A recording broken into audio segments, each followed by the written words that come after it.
Bom dia, pessoal. Essa é a segunda edição do Monday Morning, né? Começamos a semana passada e essa é a segunda edição, onde nós pretendemos em 15 minutos passar pelos principais indicadores e índices econômicos a serem divulgados não só no Brasil, mas no mundo também, e falar das principais notícias que podem afetar a nossa semana, os nossos investimentos. Então vamos começar? Começando pelo Boletim Focus divulgado esta manhã, tá? E o Boletim Focus bastante tranquilo, tá? Com poucas mudanças. Basicamente vocês veem que o IPCA, né? O IPCA projetado para esse ano, aumentou de 5,50% na semana passada para 5,51%. Praticamente o mesmo número, mas um leve aumento, né?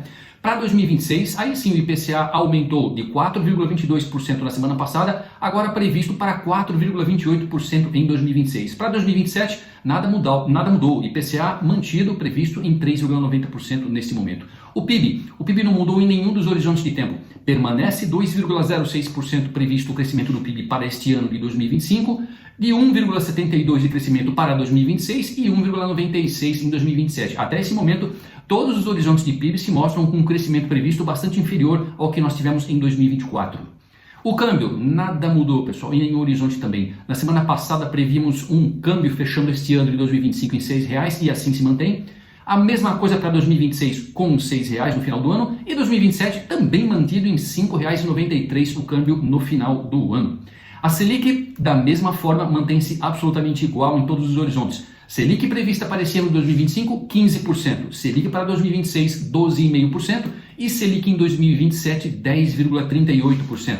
Calendário econômico, dados que já saíram nessa segunda-feira, né? Inflação do Japão. A inflação do Japão, que no mês anterior, em dezembro, foi de positiva em 0,44%, surpreendeu agora negativamente. Foi uma inflação de menos 0,76%, o que é bom, né? Inflação para baixo é bom. O índice dos gerentes de compras da área industrial, tanto na Espanha como na Itália e na Alemanha, saíram também.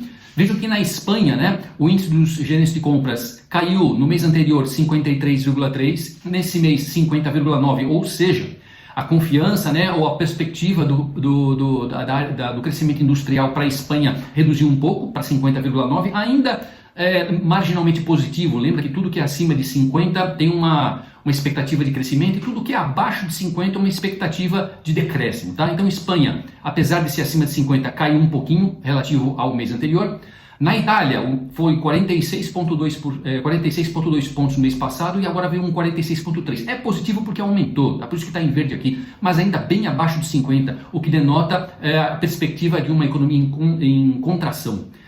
Idem para a Alemanha, que aumentou bastante, né? 42,5 no mês passado e agora 45, mas também abaixo de 50, apesar de ser positivo esse aumento para 45, ainda abaixo de 50, o que também gera expectativa ou mostra uma expectativa de economia em contração. O índice de preço ao consumidor da Europa, a inflação da Europa de janeiro veio no mês passado, tá? Dezembro, aliás, com mais 0,40%, e a inflação europeia de janeiro agora veio com menos 0,3%. Olha que interessante, inflação caindo na Europa.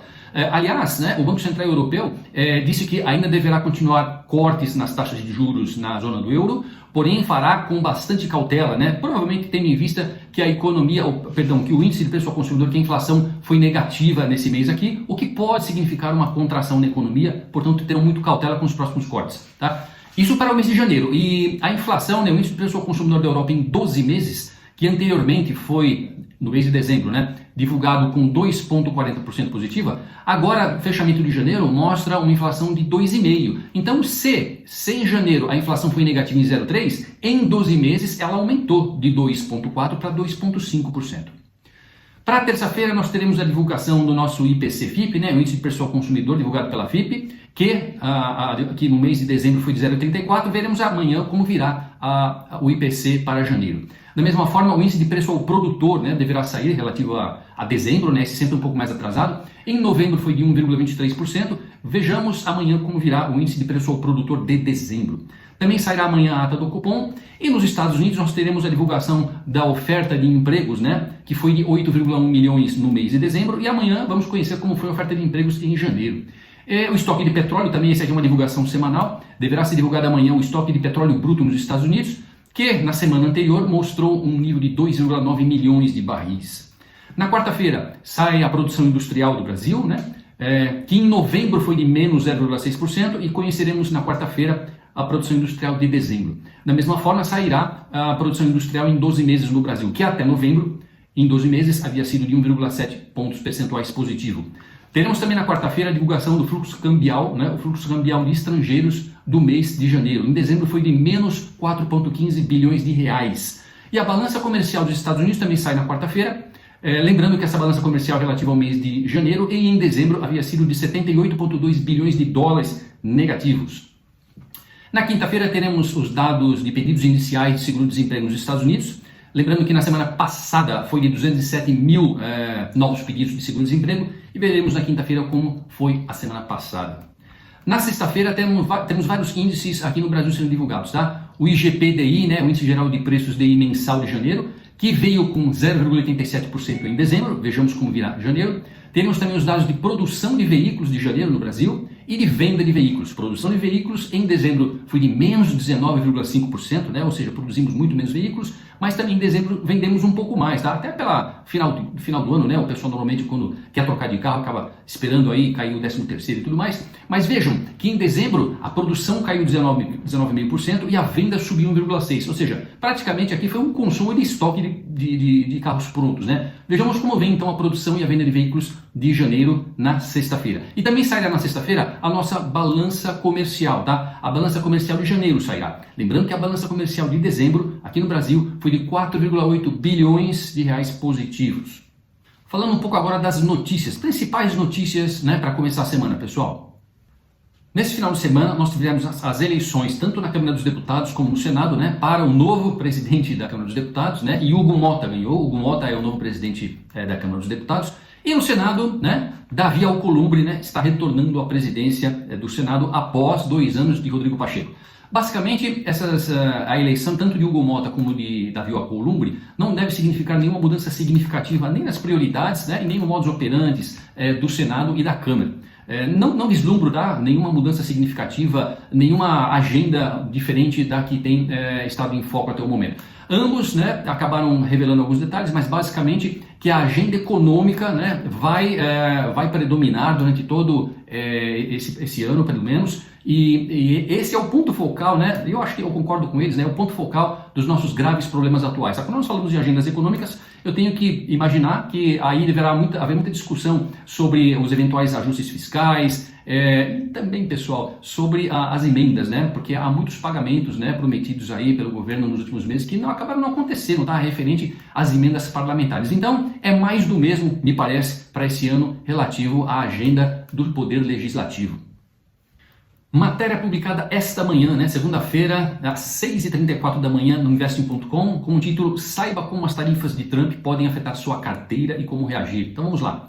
No final de semana, o presidente dos Estados Unidos, Donald Trump, aplicou tarifas de 25% sobre as exportações do México e do Canadá para os Estados Unidos, desencadeando uma turbulência no mercado que, até o momento, já soma perdas de aproximadamente 1 trilhão nas negociações pré-market de hoje. Provavelmente hoje, então, em função desse aumento inesperado, entre aspas, né? O pessoal esperava isso só para março, mas esse aumento já em fevereiro das tarifas para México, Canadá e China parece afetar o mercado e nós devemos ter um mercado abrindo para baixo hoje. Vamos acompanhar, né? Aliás, se vocês verificarem os fechamentos de mercado já no final de semana, vejam que nós acumulamos uma queda significativa, por exemplo, na Bitcoin, na Ethereum, na Solana, tá? E nas demais criptomoedas. E esses números continuam caindo agora na abertura dessa semana também, tá? Outra notícia relacionada ao aumento de tarifas que os Estados Unidos começou a impor agora, tá? Publicado pela Reuters, tá? Essa manhã, também no dia 3 de fevereiro. Então vamos lá. Tarifas de Trump terão um impacto limitado sobre preços do petróleo e gás, diz Goldman Sachs, né? As novas tarifas impostas pelo presidente dos Estados Unidos, Donald Trump, sobre importações do Canadá, México e China, provavelmente terão um impacto limitado no curto prazo sobre os preços globais do petróleo e gás, conforme disse o Goldman Sachs nesse domingo, tá? O potencial declínio das importações de gás natural do Canadá pelos Estados Unidos devido às tarifas é muito pequeno para aumentar significativamente os preços do gás natural, né? Os preços do petróleo e do gás saltaram nesta segunda-feira, isso é fato, vocês podem ver já, né? Se vocês acessarem qualquer plataforma, vocês vão ver que os preços do petróleo e gás saltaram, sim, nesta segunda-feira de manhã, tá? E os produtores de petróleo canadense devem acabar arcando com a maior parte do ônus da tarifa, pessoal, com um desconto entre 3 ou 4 dólares por barril, maior do que o normal, sobre o petróleo canadense, devido às alternativas limitadas de mercados para exportação que o Canadá tem para o seu petróleo. Tá? De acordo com a nota, as importações marítimas de petróleo do Canadá e do México pelos Estados Unidos serão redirecionadas por esses países para outros mercados, tá? E os Estados Unidos vai substituir a importação desses produtos de Canadá e México por petróleo bruto trazido da própria OPEP, da América Latina e de produtos refinados, principalmente da Europa, né? O banco de investimentos, o Goldman Sachs, mantém inalteradas as suas previsões de preço do petróleo para o ano de 2025 e o ano de 2026. Portanto, o impacto a curto prazo que nós estamos vendo agora parece que não vai perdurar ao longo desse ano e do ano que vem, tá? Outra notícia também da Reuters dessa manhã. Dólar sobe em linha com emergentes em meio a temores de guerra comercial após tarifas de Trump. Veja que as tarifas estão aumentando, estão afetando uma série de aspectos do mercado, né? Então vamos lá. O dólar à vista subia ante o real nesta segunda-feira, hoje, em linha com outros mercados emergentes, à medida que os investidores demonstravam temores de uma guerra comercial após o presidente dos Estados Unidos impor tarifas no final de semana sobre Canadá, México e China. Às 9h20 dessa manhã, 9 horas e 20 minutos dessa manhã, o dólar à vista já subia 0,54%, sendo cotado, né, agora há pouco, a R$ 5,87, tá? Na B3, o contrato futuro de dólar, né, primeiro vencimento, tinha alta de 0,58% a R$ 5,91. Na sexta-feira passada, o dólar à vista havia fechado com baixa de 0,3% a R$ 5,83, tá? A menor cotação desde 26 de novembro do ano passado. Apesar do movimento contido em algumas sessões, desde 17 de janeiro o dólar não fecha sequer um dia em alta, pessoal. Analistas têm apontado desde a campanha presidencial que os planos tarifários de Trump possuem uma série de efeitos negativos para os países emergentes, tá? Agora estamos falando dos países emergentes. Primeiramente, eles favorecem o dólar ao manter rendimento dos treasuries elevado, uma vez que possuem potencial inflacionário, ou seja, como essas tarifas acabam gerando um potencial aumento de inflação nos Estados Unidos, é esperado que o Fed, como já bem ventilado, né, ultimamente, se limite a fazer cortes na taxa de juros americana. Como eu disse na semana passada, provavelmente haverá apenas um corte, né, de juros ao longo desse ano. Além disso, as tarifas e uma consequente guerra comercial também podem impactar o desempenho econômico de mercados importantes para países emergentes, como China e inclusive a União Europeia, o que influencia negativamente os ativos de economias como o Brasil, inclusive. Essas tarifas são o principal fator de suporte aos preços. A expectativa inicial do mercado é de uma pressão inflacionária no curto prazo, o que também contribui para a alta das cotações, né? Disse Bruno Cordeiro, analista de inteligência de mercado da StoneX. Com isso, o dólar também disparava essa manhã contra o peso mexicano, contra o rand sul-africano e contra o peso chileno. Então é isso, pessoal. Eu acho que a curto prazo haverá sim, né, uma reação de desvalorização da maioria das moedas frente ao dólar, tá?